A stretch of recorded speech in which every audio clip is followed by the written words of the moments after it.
been a long time since we could have these kind of programs face to face, and it was great. So welcome. Acoustic Eidolon featuring Joe Scott and Hannah Alkire are from Colorado and have performed throughout the U.S., Europe, Australia, and Canada. These two masterful artists continue to captivate audiences worldwide with their signature new acoustic sound, blending Celtic, Americana, world, and flamenco musical influences. Tonight, you're in for a treat. It's exquisite sound, exquisite storytelling. Folks, would you join me in making a warm welcome for Joe Scott and Hannah Alkire, Acoustic Eidolon.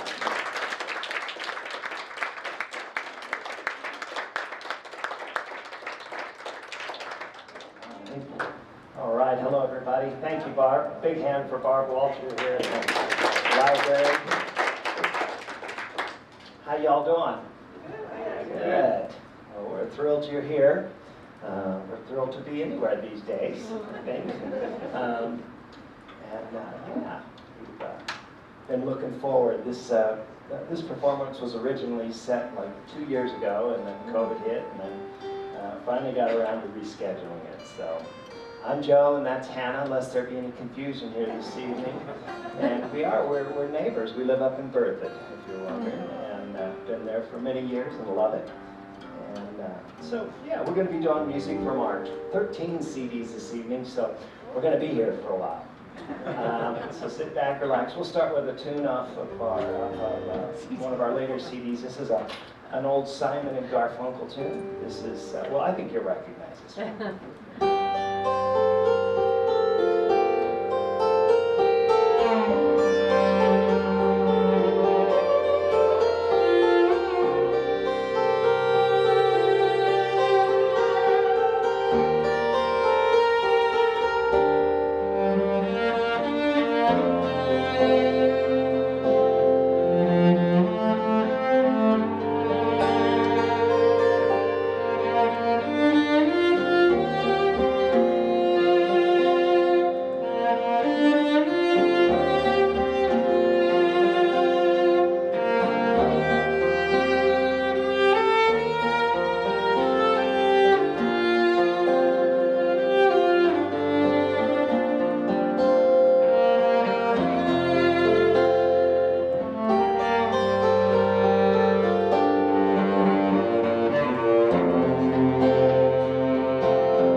sound of silence, if you will.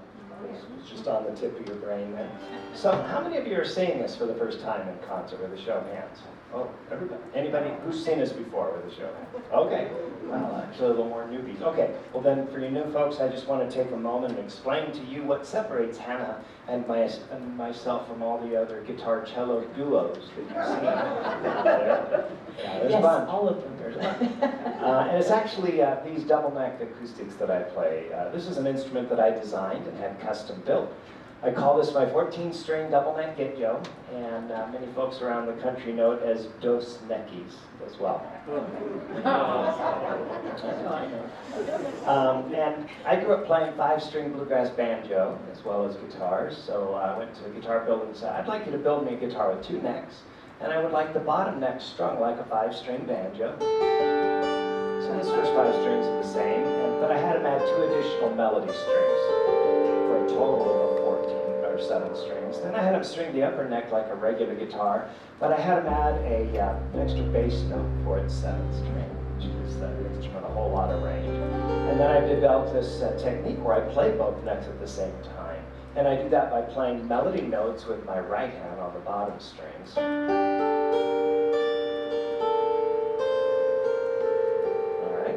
And then while that hand's busy with melody, that frees up my left hand to pick bass notes and chords on this upper neck here. You can pick string this with your left hand or your right hand, it doesn't matter. There's also a technique called the hammer-on.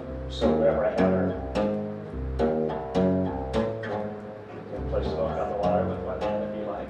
So hammering gives me a lot of the notes I need as well. So bass notes and chords here with my left, melody with my right. Does that make sense? And yeah, when you put it all together, it sounds a bit like.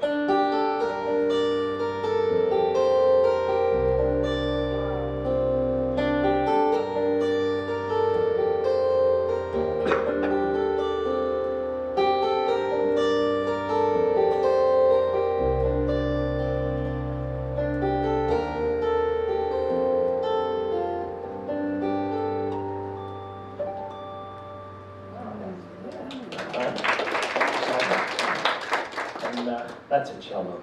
It's a magnificent instrument.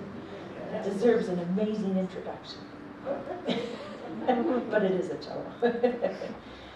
So we'd like to do a brand new song for you right now. And this is one of the many silver linings that for us that has come out of this last year and a half or whatever it's been, 10 years it feels like. But we decided, by we I mean Joe, the royal we. Joe tumbled almost immediately as we had everything start to cancel out in our world. He said, this is actually the perfect opportunity. This is our creative sabbatical. And it was just such a great place to tumble to because I, on the other hand, was leaving this little trail of tears behind us. We had over 100 concerts canceled, so it was a significant chunk of our life, as for all of us. And so anyway, it was just brilliant. And so we then went into this time almost from the beginning with the idea that we are going to go deep in some of the creative areas that we never have the time to or we're never home enough to. And so we've done a lot of things. We've beefed up our YouTube channel. We came out with a brand new CD. We wrote a whole lot of new music. And so we'd like to do one of these new tunes for you now. And with this song, we're actually going to take you up to the tippy top of Alaska. So this is way up. It's 367 miles up into the Arctic Circle. And it's the highest point, most northernmost point in this part of the world, in North America. So, but this next piece was inspired by my great-great-grandfather. And his name was Charles Brower. And he went up as a young man on a whaling ship up the coast back in the 1800s. And they dropped him off at the top of Alaska with a pile of lumber and a buddy. And they said, okay, here's the deal. You build a whaling station and survive the winter. Good luck with that part. But they said, we'll come back next August when the ice should melt enough to allow a ship to come in. We will come back and check on you. And so they did, and he was still there. And so he built the whaling station and started what became where the town of Barrow has been ever since. And so he kind of launched that. It was already a village called Utqiagvik, and it's since gone back to its native name of Utqiagvik. So he wrote a book, Charles Brower wrote a book called 50 Years Below Zero. And so that was about his whole life, because he fell in love with it up there as a young man and stayed the whole rest of his life. And the book is about his life. And so it's actually still available in print. And I don't know if it's at this library. We should check that first before I send you anywhere else. But it's yeah, it's just an amazing story. And so 2 years ago, my son and I took a special mom-son trip, and we went all the way up to Utqiagvik. And we got to meet this whole branch of our family that we had always known about, but we had never met in person. And we had one gentleman come up to us at a gathering, a big conference that was going on up there. And he said to us, "Did you know that the two of you are related to 84% of the entire North Slope of Alaska?" I had no idea. I thought I had this teeny weeny little family, but no. So it was just the most life-changing, powerful, incredible experience to be part of this family, and then to finally meet them and then be brought into their ways and their traditions, and we were given Inupiaq names. It was just, we didn't come back the same people. It was one of those trips. And so in this time that we've had, I was able to write the song called 50 Years Below Zero. So even though it's still pretty nice out, pretty balmy, I think you'll feel a little bit of the north wind in this next piece. And so, yeah, if you're really lucky, you'll see the northern lights.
So we like to go back a couple CDs to some of our older repertoire and play a song for you now. This is a song that we wrote about a house, and we had this as a request this evening, so we're going to do it.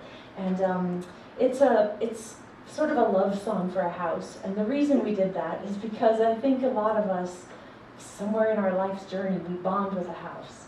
And I did at a young age with, I just loved my grandparents' house. I grew up in Champaign, Illinois, which is a cool enough place, but my grandparents lived in Easton, Pennsylvania. And it's on the New Jersey border. It's right where the three rivers come together. And they were in this old row house that sat right downtown. It sits about a block and a half or so, actually, from the Crayola factory. So there's a bit of trivia for you. But, and so my grandparents were both full-time musicians in this house. And my grandfather composed and he taught. And then he actually invented instruments. He invented the A-harp, which is a steel guitar. And he's in the Steel Guitar Hall of Fame for that invention. And my grandmother actually taught guitar in that house until she was 90. And then she retired. Took a few years off. And so there were just decades of music. My dad was there learning to be a classical and jazz pianist. And so, yeah, decades of music in the walls. And Joe and I would stay there from time to time, use this house as a home base on one of our East Coast tours. And we were doing that years ago now. And it was around the time that as a family, collectively, we had decided that it was time to put the house up for sale and let it go. And so the weekend that we were actually there, it went under contract. And my dad called us and said, well, you get to say goodbye in person. And that wound up being a little harder than we thought. So we decided that weekend instead to write a song, to help the house write its song. So this is actually the house that's singing its song to you. It's not me singing it.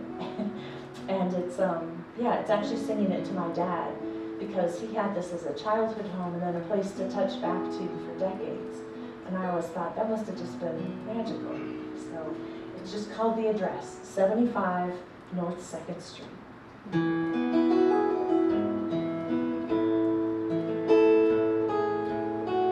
I stood here 200 years and held each of your lives. My four walls surrounding you, night after night. My laughter is silent, but I echo with your talk. Doorways telling stories, stairways that can walk. Your father's hands were never still, creating every day.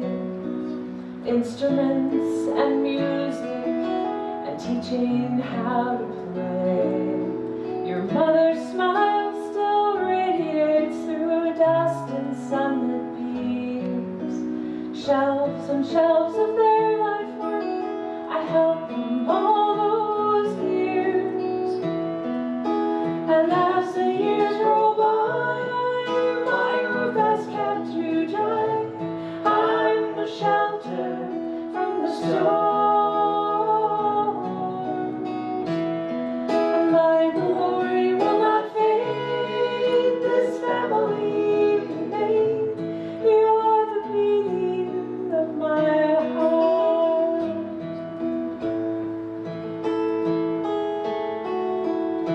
I watched you walk away to ride a bus to school with a backpack and lunch pail, crayons as your tools. At night you played piano, filled my rooms with your soul. Chopin, Brahms, and Beethoven, their stories you told. And as the years roll by, my roof has kept you dry. I'm the shelter from the storms. And my glory will not fade. This family we made. You're the beating of my heart.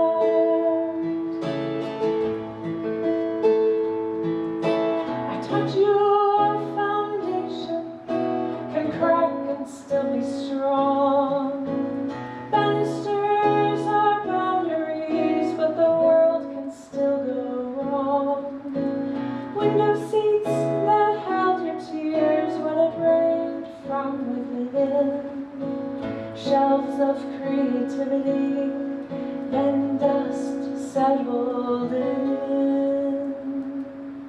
Plaster cracks like wrinkles tell my story over time. Cupboards painted by aging hands, their silence is mine.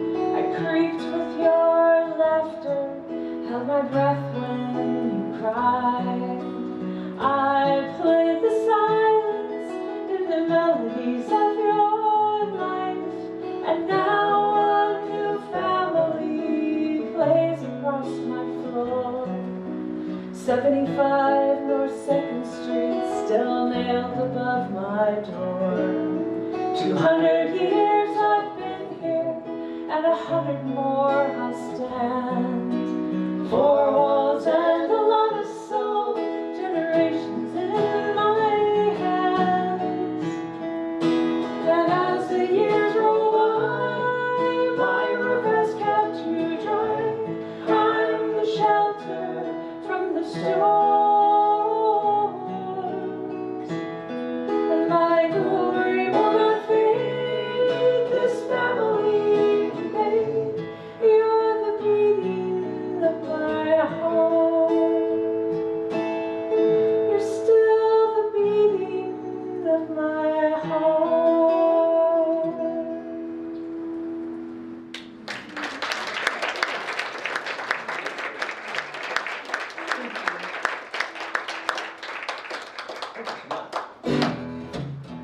So, this is how the other half lives.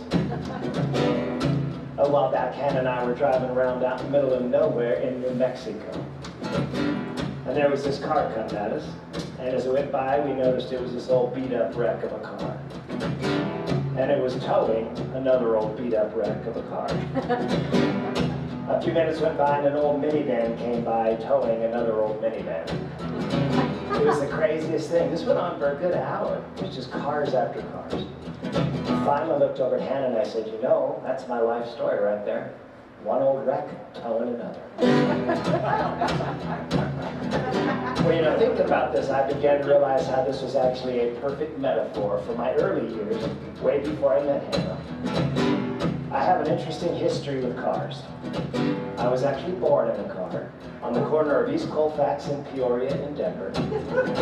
Seriously, that should give you a little insight into my childhood. And I owned 8 cars from the age of 16 to 25. My first car was a 61 Chevy Biscayne.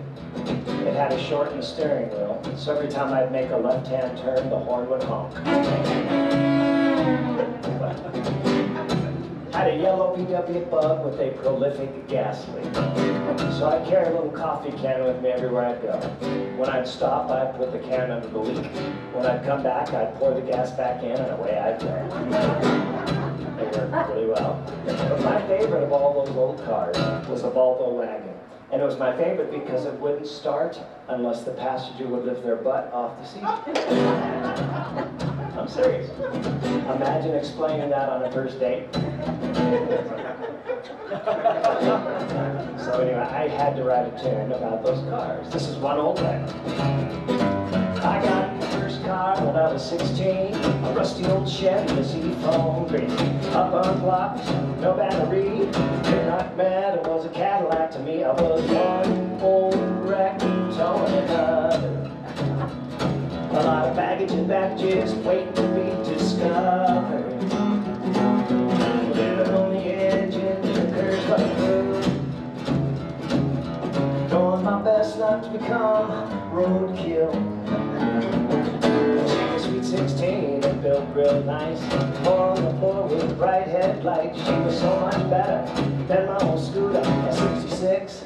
Playing the Barracuda every once in a while. To get her to go farther, I had to take out my hammer and smack her on the starter. I was one old wreck, towing another. A lot of baggage and packages waiting to be discovered. Living on the edge into the curves like a bird. Doing my best not to become roadkill. Hey Joe.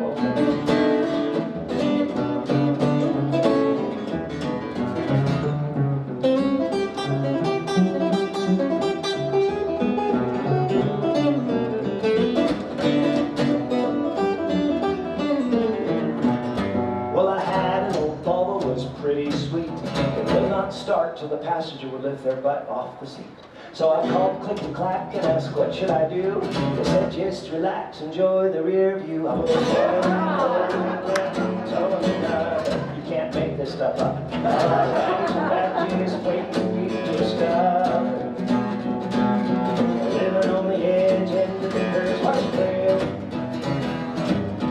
Doing my best not to become. Doing my best to have a little fun. And I'm a middle-aged man in my new minivan. Doing my best not to become on the road.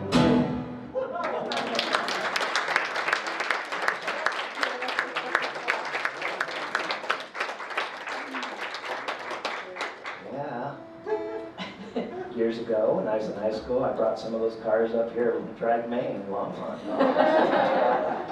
I'm sure many of you remember the 70s dragging Maine in Longmont. That was quite an ordeal and quite an event back then. Actually, probably every one of those cars I did that here. So. I grew up down in Superior in Louisville. I just went to Horace High School, so I'm very familiar with Longmont.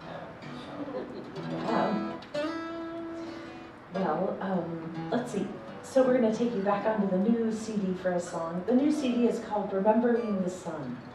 And it's based on actually an Inupiaq concept that comes from Barrow, from Utqiagvik, Alaska. And they have this concept of remembering the sun for the times of utter darkness. And they mean it actually literally, because of course they have the 67 days of the polar night, and then 67 days of the midnight sun. Can you imagine? Whew. But anyway, but I just fell in love with the concept, and that's where the inspiration for the next CD came from. And so as another one of the collections of the pieces that we put on this CD, we are going to take you another place very far away. It's to the Faroe Islands with this next piece. And the Faroe Islands are a cluster of 18 small islands that are in the North Atlantic Sea. So these are between Iceland and Scotland, so over on the other part. And they're this spectacular cluster. They're all volcanic islands. There are no trees on any of the islands, so they're really very distinctive. They're just completely green with these grasses because it's so wet from the fogs coming up from the sea all the time. And there are tons of, it's a nesting ground for tons and tons of seabirds and some of the rare ones. So there are puffins and gannets and all these kinds of things that are apparently very rare. It's very cool. And we were there 2 years ago as part of a 2-week festival, a summer festival on the islands. And the prerequisite was that we had to be able to perform 50% of our set Faroese music. And so that meant that we learned a whole bunch of new music, new tunes, and then made these arrangements of them and performed them. And so then we brought them all back home with us, of course. They're brilliant. They're really good at this. And so that's where we, wound up with this collection of new music. And one of the distinctive things, the Faroe Islands there are 50,000 people or so that live there, and the Faroese, and there are over 70,000 sheep by the latest count. So it tells you who's in charge of the islands, that's for sure. And we did tons of hiking while we were there, and so we got to go onto a lot of the islands and climb some of the mountains and be on these cliffs, and it was just spectacular. But the most unusual or the weirdest concert that we gave while we were on the islands was in a sea cave. And we actually went in on a rubber boat, and the audience also came in on our rubber boat. It was a big rubber boat. And we all floated into this sea cave. We gave a concert, and then we floated out as the tide started to come back in and sped away. And so another one of the things we did during this creative sabbatical is that we did Joe put together a little 5-7 minutes documentary on the Faroe Islands where we take you with us all over the islands and into the sea cave. And so you get to hear and see what that was like. It was just spectacular. It was like being inside a natural cathedral, but it had the sea. And so we're going to take you there with this next song. This is a Faroese tune written by a man named Christian Black, and it's called Doimrun. And Doimrun is named after the smallest of the islands. That's the name of it. And so it's so small that there are only sheep that live there. And from time to time, they have to round up the sheep. They put them in this huge net, and they lower them, hundreds of feet down this cliff into these boats where they take them to other islands so they don't overpopulate their islands, which has got to come as a shock to the sheep anyway. I can't even imagine. And we were on, and I don't know how they decide this, we were on some of these other islands. And we were on one that was much larger, and I said, okay, so how many people live on this island year-round? And they said, 9. So, I don't know how these things get divided up. It's fascinating. So we'll take you there with no jet lag. This is Doi Min.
So that one's on the new CD, as is this next one I'm going to do for you. And we decided it was time to do a Leonard Cohen song. And so we chose his Hallelujah, of course. And this is a song that I've loved for years, and it's kind of haunted me for years. You know, it's that kind of song. It's very haunting. And so when we were pulling together music and throwing out ideas of what would go on the CD and writing things, I brought this idea to Joe, and I said, okay, I think we should do Hallelujah, and I'm going to do this killer cello arrangement of this. I mean, just cellos everywhere with this. And Joe goes, oh, yeah, no. He is my creative director, and with good reason. But he said this time, no, he said, you've got to sing this one. And, well, that posed a couple problems. Because for one thing, it's a really, really hard song to sing. But also, beyond that, the words are difficult. You know, they're kind of uncomfortable and they're odd. And so I wasn't sure how to deliver that or if I could even get behind them that way. And so I did what you do, and I Googled them. And I found this great article that Rolling Stone magazine had done on Leonard Cohen when he wrote the song.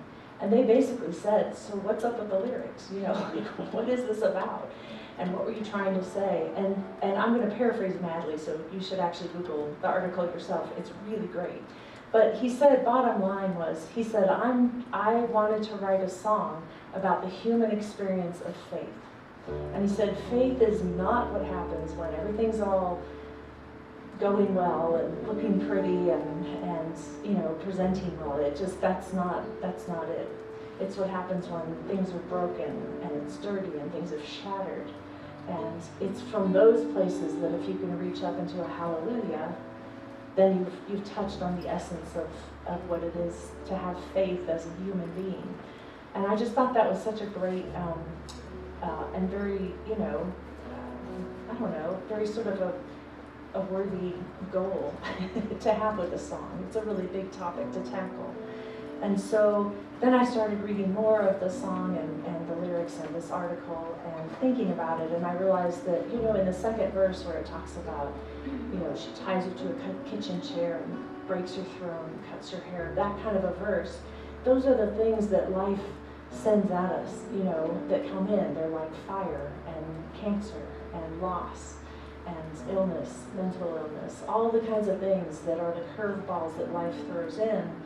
Those are the things that happen that then from within the midst of them, if we can possibly reach up in a little hallelujah, that's I guess living the human experience. And so after that I thought, okay, well then I think I can do this song. So yeah, we'll sing this one for you now. This is Hallelujah. And this was one of the pieces that we also, a year ago, we went uphill into the mountains and we filmed this piece up. It happened to be the perfect day. You remember how smoky it was, right? We thought, well, we'll go up and try to film something, you know, it'll be like having a fog set. But it wound up being this gorgeous day. And so that's also on our YouTube channel. You can check that out too.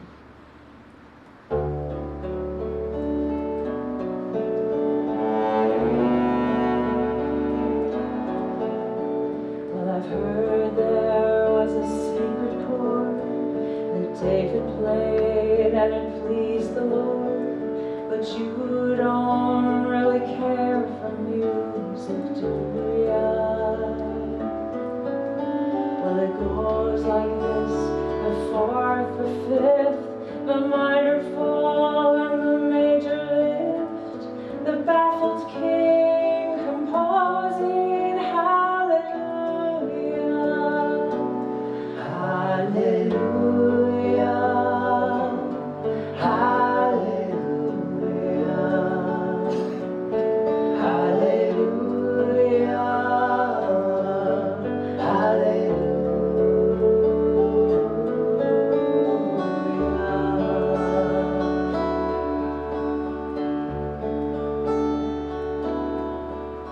Well, your faith was strong, but you needed proof.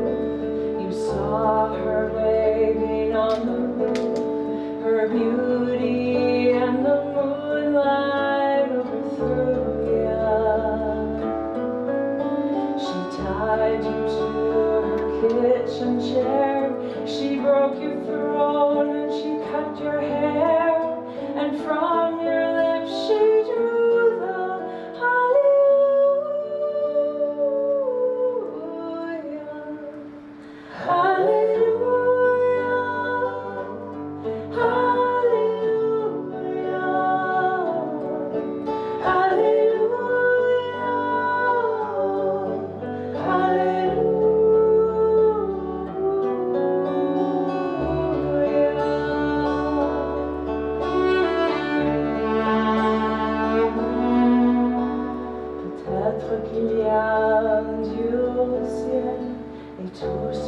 jamais appris de l'amour était comment abattre quelqu'un qui tire plus vite que moi.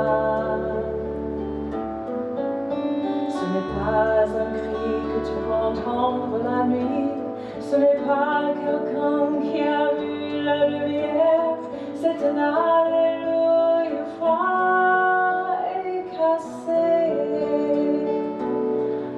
Alléluia, Alléluia, Alléluia, Alléluia.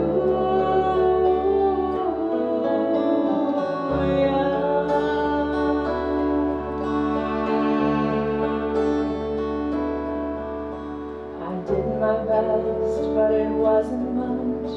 I couldn't feel, so I tried to touch. I've told the truth, I didn't come to fool ya. And even though it all went wrong, I'll stand before the Lord of Song with nothing on my tongue but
very much.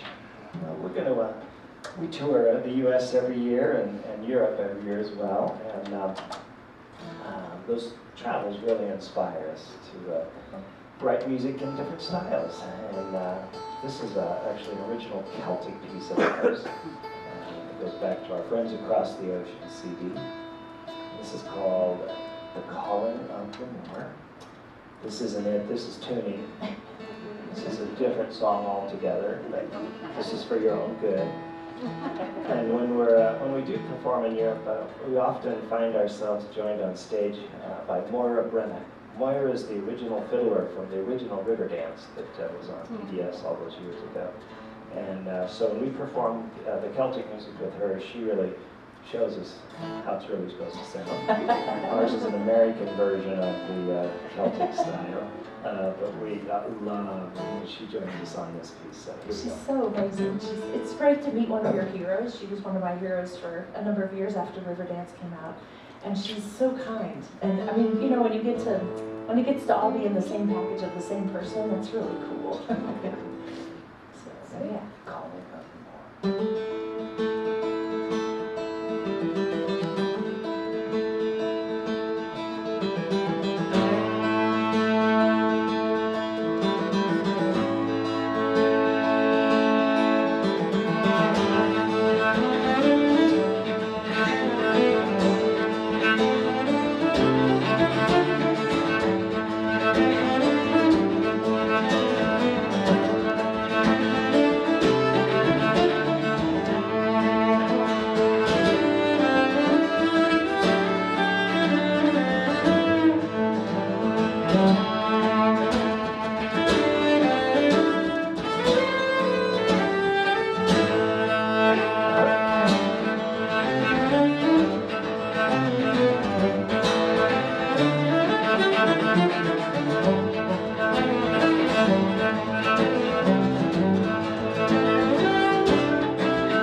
out to me, but I've been with the wind. My soul wanders free, still he calls me again. His strength it is vast, and his hand reaches far, but my heart sings alone, still he calls me again.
But I've been with the wind, my soul wanders free, still he calls me again.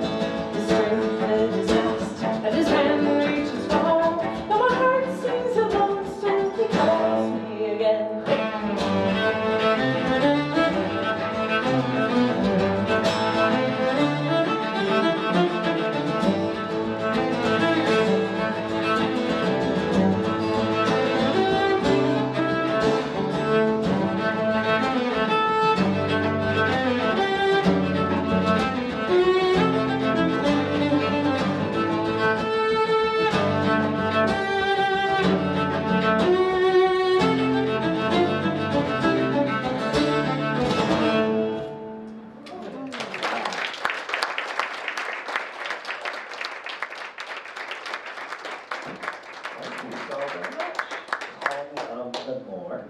Well, we have one more tune for you this evening, but we want to thank Barb Walter. Barb, thank you so much for having us this evening.